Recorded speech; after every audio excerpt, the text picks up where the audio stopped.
The NBA MVP award, the most coveted personal award in all of the league. Now, as a Piston fan, I have never seen somebody on the team that I love actually win the MVP award, but I myself have indeed won an MVP award.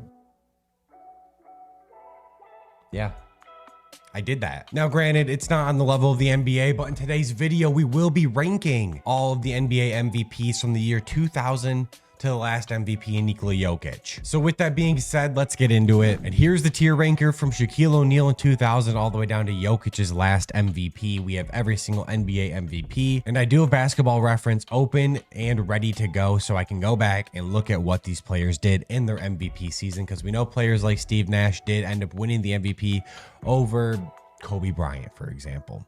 So let's get into it. We're, of course, starting with Shaquille O'Neal in the year 2000. His MVP season, 29.7 points per game, 3.8 assists, and 13.6 rebounds per game, which is not the highest of his career. It looks like the highest is right here, but still nonetheless the second highest of his career. I don't know what happened and why this is highlighted now. But either way, 29.7, 13.6, and 3.8. 3 blocks per game as well. Shaq was absolutely destroying at this point. This gives me a feel good of like A. I like the A here, but then I'm thinking of somebody like Giannis, who probably averaged around 30 and 12 and won a championship this year as well. So like, is that on the same level as Shaq? Probably. Let's go an A. I like it. Allen Iverson. We'll also factor in if you win a championship your MVP season, you also get a little bit of a boost for that, because some of these players did that. Some of these players never won a championship. And so I think winning a championship in your MVP season as well is a huge, huge bonus. Allen Iverson's MVP season, 31 points per game, 2.5 steals, 4.6 assists, 3.8 boards. Decent. Looks like all he did was score. We knew that. It's Allen Iverson, of course. Now, I feel like I can give all of these players a case for an A or an S ranking, but I'm going to go with Allen Iverson into the B. He didn't do much outside of score, which is obviously what his team needed to do. They ended up going to the NBA Finals. I think it was this season in 01. I'm going to go with a B, though. Going to go with a B. And it hurts because I love all of these players. I mean, I grew up in this era. This is the era that I began watching basketball, fell in love with basketball, and I still look back and watch a lot of this basketball. Tim Duncan is next, and we have back-to-back MVPs from Tim Duncan. We have our man, Timothy Theodore Duncan, some nicknames for him: Timmy the Big Fundamental, Greyhound Day, or Groundhog Day, Old Man Riverwalk, the Stone Buddha. I kind of like the Stone Buddha. That's pretty fire. But let's go down and check out what he did. MVP back-to-back seasons, 25 points per game in this one, 12.7 rebounds per game. I believe this is the year the Lakers win, and then we have the San Antonio Spurs win in this one. Averages more points in this one, averages not as many rebounds. These are both tough. Very similar seasons, but he wins a championship in this one. I think I'm going to go with, who are the other options this year? Shaq is on there. It looks like he was going to win it. Jason Kidd at 14 points per game, 15 points per game and 10 assists. And then it looks like Tim Duncan was the clear-cut choice there, but still in ranking all MVPs, that's going to be a B. And then his following year, he goes on to win a championship. I'll give him an A for that one. We all know Tim Duncan was dominant in different ways outside of scoring and production and necessarily the box score, but his presence on the court was enough. Next up, we have Kevin Garnett. KG, the big ticket, the kid. The kid is not my favorite at all. Anyways, let's get into it. His MVP season, here he is. At 24 points per game, 14 boards, 5 assists is pretty solid. KG, I like that from you. 2.2 blocks, is that a career high? That is indeed a career high. I like this season from Kevin Garnett. 03-04, the Detroit Pistons go on to win that NBA championship. I'm going to give KG here a B. I'm going to give him a B. And I'm not also trying to value too much winning a championship in your season if you don't. Like Russell Westbrook didn't win a championship in his MVP season, but he's probably still going to be an A. He has averaged a triple-double this season. Like, that type of stuff is valued higher than winning a championship in your MVP season. But some of these guys, compared to these other MVPs, just didn't have the stat line or the story quite necessarily that these other guys did indeed have, like a Derrick Rose being the youngest MVP ever. But next up, we do have back-to-back award-winning Steve Nash. Steve Nash, MV Steve, 2-time Nash D. Nash D is crazy. I like that. I've never heard that. I have never heard that. Anyway, Steve Nash, 2-time MVP award winner, back-to-back seasons, 15.5 points per game and 11.5 assists. So here's the MVP award voting from that season 04-05. Steve Nash obviously wins it here. 65 first place votes and barely beats out Shaquille O'Neal. Does Shaquille deserve to have it? I don't know. 15.5 points is absolutely nuts, though. PJ Brown is on here with 10 points. Marcus Camby, Sean Marion. What do we do? Anyways, does Steve Nash deserve to win it? I don't know. Probably one of the worst MVPs in NBA history, though. Not necessarily Steve Nash, but that specific season, because the next season is far better from Nash here with 18 points. I'd rather have that. The steal, I don't know. Less assists, less steals. Who did he beat out this year? Wasn't this Kobe's year that he beat out? Kobe averages 35 points per game. Does Steve Nash deserve to win this one? LeBron averages 31, 7, and 6. Does Steve Nash really deserve to win this one?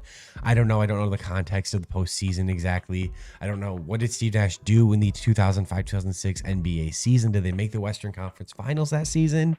I'm not entirely sure. Lost in the Western Conference Finals to the Dallas Mavericks. I guess that does quantify something. Steve Nash's second MVP, probably going to be a C. Two of the worst MVP seasons, most likely in NBA history. Did Steve Nash have any better seasons? Those are probably his best seasons. He finished second in MVP voting. He was going to go 3 for 3 or 3 in a row. That's absolutely insane.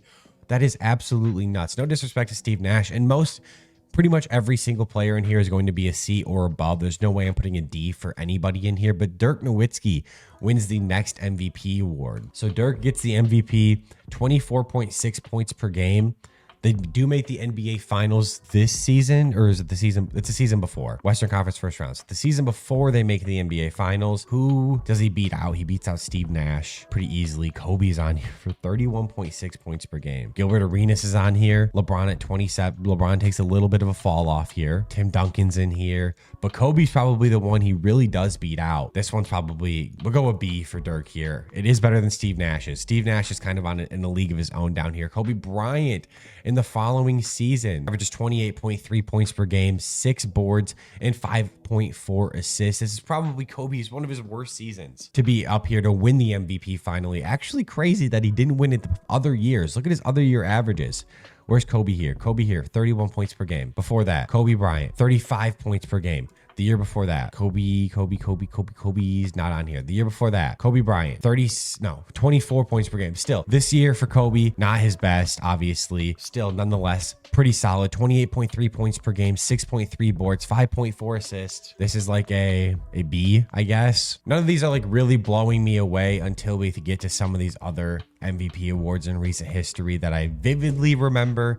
And I know the narrative behind a lot of these. I mean, Steph Curry being the first ever unanimous MVP has to be an S tier, but we'll save that until we get to that point. LeBron James wins it the following year here, averaging 28 points per game, 7 and 7. Clear unanimous.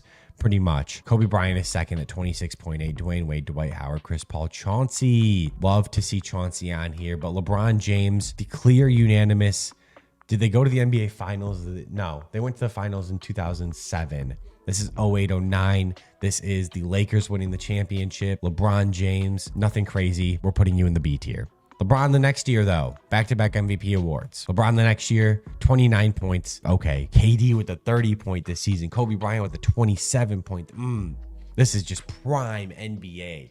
This is prime NBA for me. 2009, 2010. I love it. How we feeling though? LeBron at 29 points, 7 boards, 8.6 assists. I think it's still on the same level. Honestly, this might be an A tier. I'm gonna go A tier for now. It can move down though. Derrick Rose, we know what Derrick Rose does. We're putting him here. I'm still going to look at his stats, but youngest MVP ever. Derrick Rose just has a place in all of our hearts, right? 113 votes for D Rose here. 25 points per game, 7 assists, 4 rebounds, 1 steal. Love this from Derrick Rose, man. Derrick Rose, obviously, you're getting the S. Youngest MVP in NBA history. No doubt Derrick Rose gets the S on that one. We move on. LeBron James, once again, barely beats out Kevin Durant. Not barely, but it's not very close. It's LeBron and KD at the top. 27 points. This is probably one of his weaker ones. We'll put him back down here, bring him back down to earth a little bit. Next up, LeBron once again, 120 first place votes, almost a unanimous MVP season, except for Carmelo gets a vote. An almost unanimous MVP season from LeBron gives him an A for me. Next up is Kevin Durant's You're the MVP to his mom season on 32 points per game.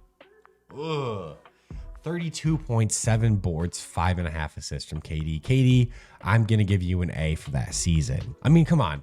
Before we go next up, 32 points per game, just absolutely dominating the NBA. Nobody's even close. Nobody's even close. I mean, LeBron at 27, but outside of that, nobody's even touching that. 26 down here for Kevin Love. Nobody's even touching that. Next up, we have Steph Curry. This is his unanimous season. Or no, the following season. His second season, 2016, is his unanimous season. 100 first place votes for a 23 point per game season. Now, at this point, Golden State, in the, what year is this? We're looking at the 2015-16 season. They finished this season with a record of 67-15, by far the best team in the NBA. They go on to beat the Cavaliers in the NBA Finals. I did say I would give boosts to players that win a championship. I think it's fair. Even though it's not the greatest MVP season, they were so dominant, best player on the best team. Next up is indeed Steph Curry's unanimous MVP season. I'm going to give this an S already, but as you can see, 131 first place votes. He's the only one to get votes, 30 points per game. This is the season they ended up going 73-9. This is insane from Steph and Curry. 30 points per game. Kawhi is next at 21. LeBron has not an off season, I would say. 25 points is a little low for Bron though. You can see Russell Westbrook starting to make his way up here in these ratings. Draymond Green is on here. Shout out Damian Lillard. Kyle Lowry is getting some attention. If you look at these MVPs, a little bit more deserving probably than some of the other years past. Kawhi is on here at 21 points. LeBron, one of his lower years in points per game at 25. Russ is creeping his way up. Draymond makes the list. Kyle Lowry's at the bottom. But either way, Stephen Curry, you're an S tier for that season. Unanimous MVP, the first time in NBA history. Next up, we have Russell Westbrook, who averages a triple-double. This is also, for me, going to be an S tier. An S tier is going to be for these insane seasons, like setting records, the first ever unanimous MVP, the youngest MVP of all time, the first ever MVP to average a triple-double, the first player to average a triple-double since Oscar Robertson. Russell Westbrook gets that on 31 points per game, 10 rebounds, 10 assists, 31 points per game, the league leader, and also averaged a triple-double. The disrespect Russell Westbrook gets around the league now, absolutely insane. Next up, James Harden at 30 points, 5 boards, 8.8 assists. Houston has a really good season this season, 65-17, first in the NBA, and they lose to the Warriors in game 7. And that game 7 is the one where they missed like what, 21 straight threes or something like that. I mean 31 or 30 points per game. He was a clear MVP, and he was hunting for MVP for a minute, it feels like. Like this year, 29 points. The year before that, James Harden's down here at 29 points. Like for a minute, it felt like James was hovering around getting over that hump and finally winning that MVP award. But is it on the same level of some of these MVPs? I think it may be an A tier MVP. We have Giannis in the following season. Giannis is finally on to the MVP award votings. We do see him come up here for the first time in 17-18. The first time is in 16-17. First time we see Giannis is in 16-17 at 22 points per game, 8 boards, 5 assists. The next year, we see him at 27, 10, and 5. And then the year he finally wins it at 27, 12, and 6. James Harden obviously competing once again at 36 points per game. Dude, I knew he had one of those seasons. And we didn't give it to him. This is Paul George's MVP season, where Paul George went absolutely nuclear. It was between these two. I think this is a B for me. And I think it's because, honestly, James Harden should have won that MVP. Look at 36 points per game. And I know it's not all about points per game, but it's not like Milwaukee was that much better. Eastern Conference Finals, 60-22. Yeah, they were pretty good. 53-29. Didn't make the conference finals. The Bucks were indeed better that season. Is Giannis a B here? Too low. I'm keeping it. I still think James Harden at 36 points per game is absolutely insane. Absolutely. And here he is again at 34 points per game. Giannis gets this one. He doesn't win the MVP or the championship this year.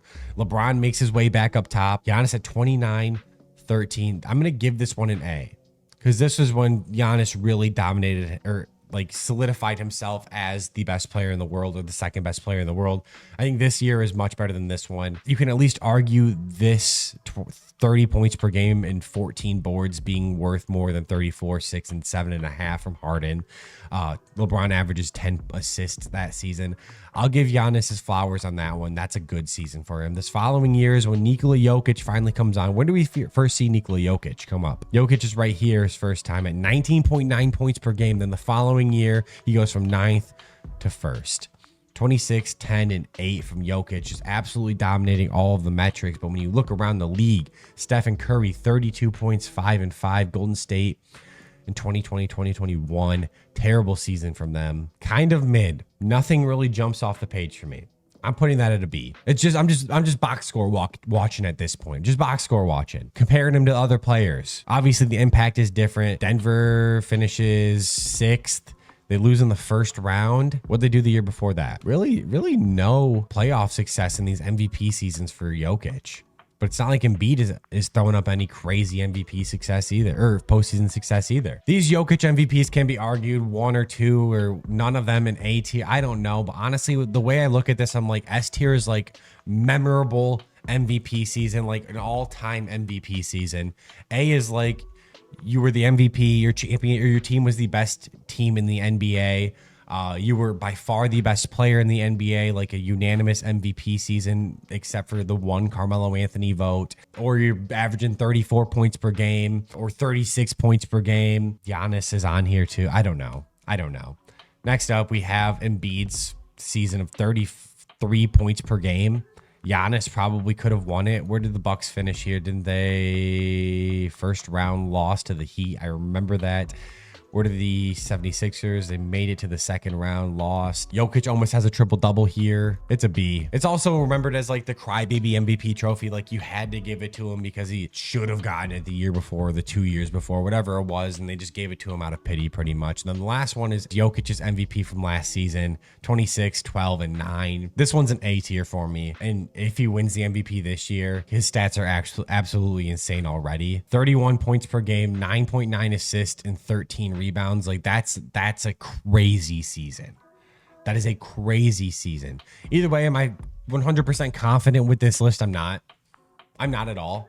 But like I said, the way I break it down, absolutely memorable MVP seasons, like greatest MVP seasons of all time, pretty much. And Derrick Rose is Derrick Rose because Derrick Rose is Derrick Rose. Don't argue it. Derrick Rose is S tier. A tier is you either won a championship your MVP season, which doesn't necessarily get you an A tier, but it 100% helps boost you up there. Or you had just a crazy year that wasn't quite on the level of an all-time season, like LeBron winning this unanimous almost MVP season, Kevin Durant averaging 34 points per game, Curry averaging 30 points per game or whatever it was, or being the best player on a 73-9 team. Like that could almost be up there. But it's not. And then Harden averaging 36 points per game. Then the B tiers are like those MVPs that like they probably were deserved. Could have argued there could have been somebody better, maybe, that could have taken these awards. And then C tier is Steve Nash. The award, 14 points per game, 18 points per game, 11 assists. Like you probably could have argued that the impact maybe for LeBron James at this point would have been better. Or Kobe Bryant's impact on the team could have been better, but Kobe wasn't really winning at this point. So I don't know. Let me know what you guys think. Of course, obviously this isn't perfect. This is literally going based off of stats. Like you saw me, I went through every single MVP award voting season and just kind of compared stats to other players. This isn't anything outside of box score watching. And some narrative plays into it, especially for the ones that I can vividly remember. The 2010s one specifically. But anyways, let me know what you guys think. If you agree with it, let me know. If you like the tier ranking videos, let me know. Hit the like button, hit the subscribe button. I'll catch you guys in the next one. Deuces.